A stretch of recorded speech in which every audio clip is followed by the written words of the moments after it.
Halo teman-teman, balik lagi dengan Abu Iko. Rambut udah gondrong, muka makin bulat, tapi masih tetap semangat ada di rumah. Dan di video kali ini aku ingin share tentang PSBB yang pada hari ini tanggal 10 April 2020 resmi diberlakukan di Jakarta. Semua bermula ketika virus ini semakin menyebar teman-teman. Jadi sudah banyak angka yang positif, bahkan sekarang lebih dari 3.000 kasus positif yang ada di Indonesia dan lebih dari setengahnya terjadi di Jakarta. Dan oleh karena itu Presiden Jokowi waktu itu mengeluarkan Kepres nomor 11 tahun 2020 tentang penetapan kedaruratan kesehatan masyarakat COVID-19 yang wajib dilakukan upaya penanggulangannya. Nah, dari Kepres 11 2020 ini kemudian dilakukan upaya penyelenggaraan kekarantinaan kesehatan berbentuk PSBB, yaitu pembatasan sosial berskala besar. PSBB ini kemudian ditetapkan dalam peraturan pemerintah nomor 21 tahun 2020.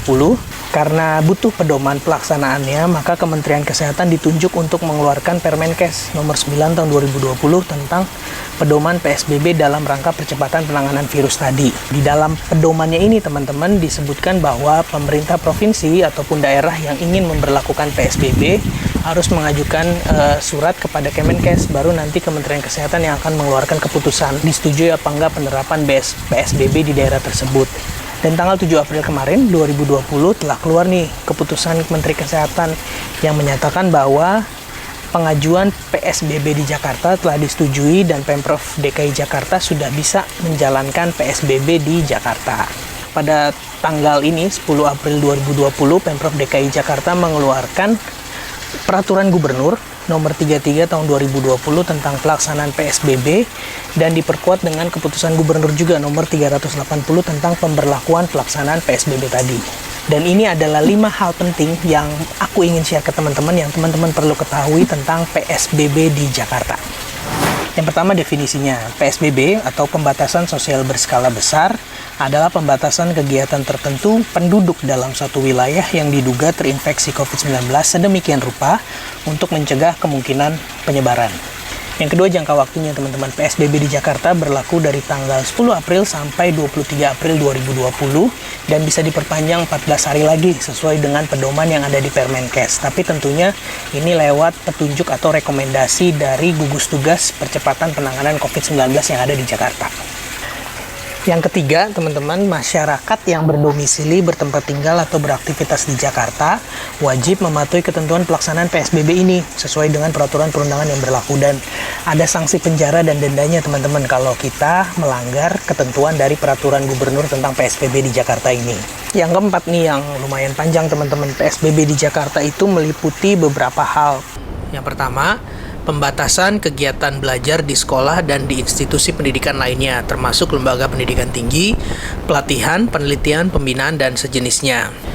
Selama PSBB, sistem belajar diubah ke belajar di rumah atau tempat tinggal dengan metode pembelajaran jarak jauh.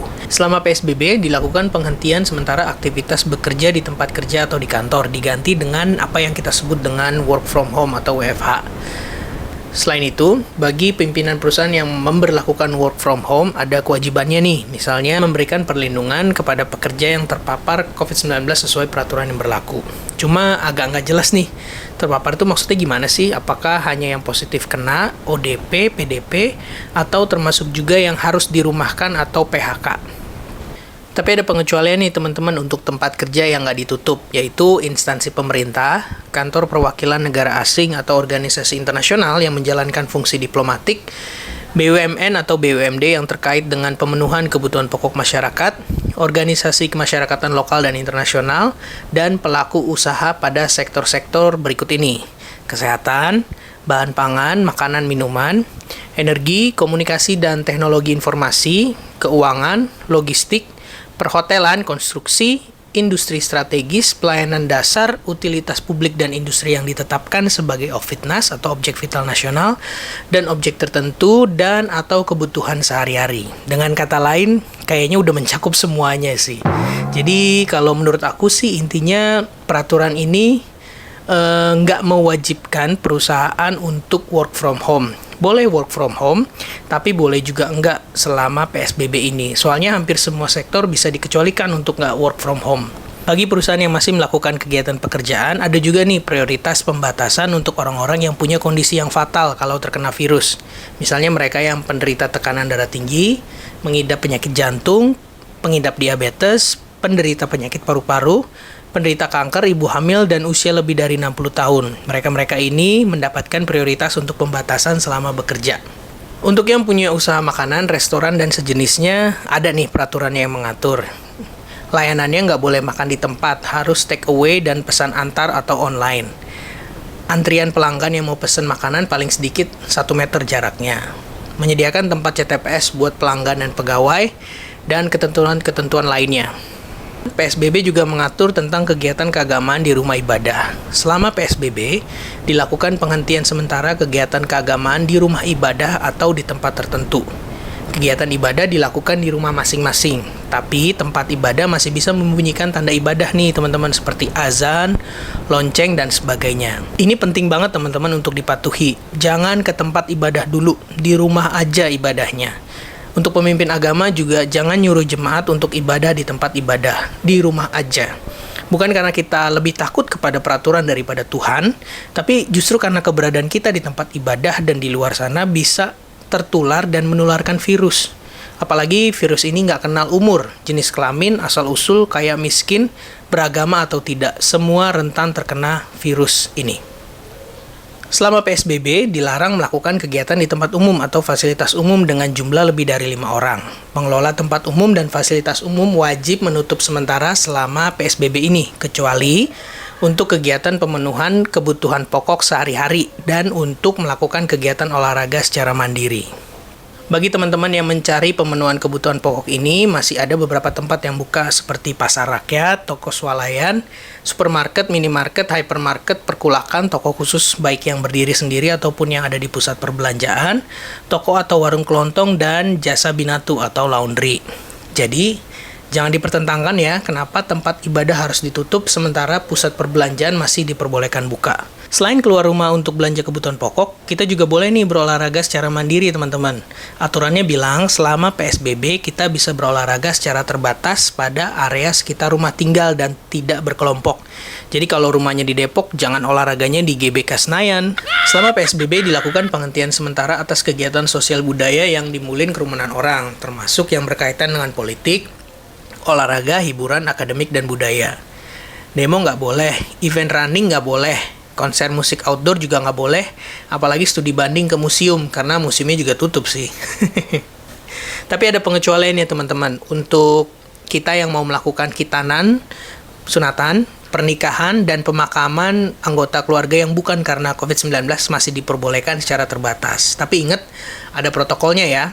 Contohnya yang nikah nggak boleh ada resepsi, cukup di KUA atau kantor catatan sipil aja. Resepsinya nyusul aja. Rugi sih kalau maksain ada resepsi. Selain yang datang sedikit, makanan bakal mubazir, kita juga potensi digerebek Satpol PP, dan kemungkinan juga amplopnya sedikit yang ngasih. Selama PSBB, kegiatan pergerakan orang dan barang dihentikan, kecuali untuk pemenuhan kebutuhan pokok dan kegiatan lain yang dibolehkan selama PSBB. Bagi yang dikecualikan tadi tetap ada aturannya ya. Teman-teman naik kendaraan pribadi hanya untuk beli kebutuhan pokok atau bekerja. Jadi kalau mau jalan-jalan, mau ngapel, mau nonton, nggak boleh. Nah, ini yang menarik nih teman-teman yang lagi ramai juga. Untuk angkutan roda 2 berbasis aplikasi, selama PSBB dibatasi penggunaannya hanya untuk ngangkut barang. Jadi nggak boleh ngangkut orang. Terus pertanyaannya, kalau ojek pangkalan gimana ya yang nggak berbasis aplikasi? Masih boleh narik penumpang atau hanya barang aja kayak angkutan roda 2 berbasis aplikasi ini? Belum ada penjelasannya sih di sini. Untuk transportasi umum, akan dibatasi jumlah orang maksimal 50% dari kapasitas angkutan. Akan ada juga pembatasan jam operasional sesuai pengaturan dari Pemprov DKI Jakarta. Dan harus menjaga jarak antar penumpang, physical distancing paling sedikit dalam rentang 1 meter. Nah, ini yang terakhir teman-teman, yang kelima yang teman-teman perlu ketahui. Selama PSBB ini, kita yang tinggal di Jakarta berhak untuk satu, memperoleh perlakuan dan pelayanan dari pemerintah Provinsi DKI Jakarta, jadi tetap ada pelayanan untuk publik meskipun terbatas. Yang kedua, memperoleh atau mendapatkan pelayanan kesehatan dasar sesuai kebutuhan medis. Yang ketiga, memperoleh data dan informasi publik seputar virus ini. Yang keempat, kemudahan akses dalam melakukan pengaduan seputar virus. Dan yang kelima, pelayanan pemulasaran dan pemakaman jenazah positif atau yang terduga virus. Jadi ini masih dan wajib harus dilakukan oleh Pemprov DKI Jakarta. Itu yang wajib dan ini yang dapat, jadi bukan wajib ya. Pemprov DKI Jakarta dapat memberikan bantuan sosial kepada penduduk rentan yang terdampak dalam pemenuhan kebutuhan pokoknya selama PSBB. Intinya sih ada bantuan, tapi bantuannya itu tidak wajib. Itu pun nggak ke semua penduduk, tapi kepada penduduk yang rentan yang terdampak dari COVID-19 ini. Dan yang paling penting sih sebenarnya aku berharap Pemprov DKI Jakarta bisa kuat di penindakannya, karena beberapa poin sebenarnya udah dilakukan sebelum PSBB ini. Aku juga mendorong teman-teman kita semua supaya patuh terhadap aturan ini, karena kunci dari keberhasilan kita mencegah penyebaran virus lebih lanjut adalah dengan patuh terhadap peraturan yang telah dibuat dan menjaga solidaritas kita juga. Jadi kalau kita harus keluar, jauhi kerumunan. Kalau kita bisa di rumah, ya di rumah aja, nikmati dan coba cari inspirasi atau kegiatan positif lainnya teman-teman. Oke teman-teman, itu semua yang menurut aku perlu kita ketahui tentang penerapan PSBB di Jakarta ini. Dan aku berharap teman-teman dengan adanya video ini teman-teman dapat informasi yang benar, teman-teman nggak dapat informasi yang salah, apalagi jadi korban hoax atau ikut-ikutan nyebar informasi atau berita yang salah teman-teman. Tetap semangat jalanin PSBB ini, dan abis ini aku ingin beli barang kebutuhan pokok sambil lihat kondisi di luar, karena barang kebutuhan pokok katanya beli barang kebutuhan pokok masih diperbolehkan di PSBB ini, sekaligus juga lihat gimana sih implementasinya PSBB di Jakarta ini. Oleh karena itu teman-teman lihat terus YouTube channel Abu Iko dan ikutin terus vlog-vlog dari aku. Semoga informasinya bermanfaat. Sampai ketemu di vlog berikutnya. Jangan lupa share terus hal positif buat sekeliling kita. Dah.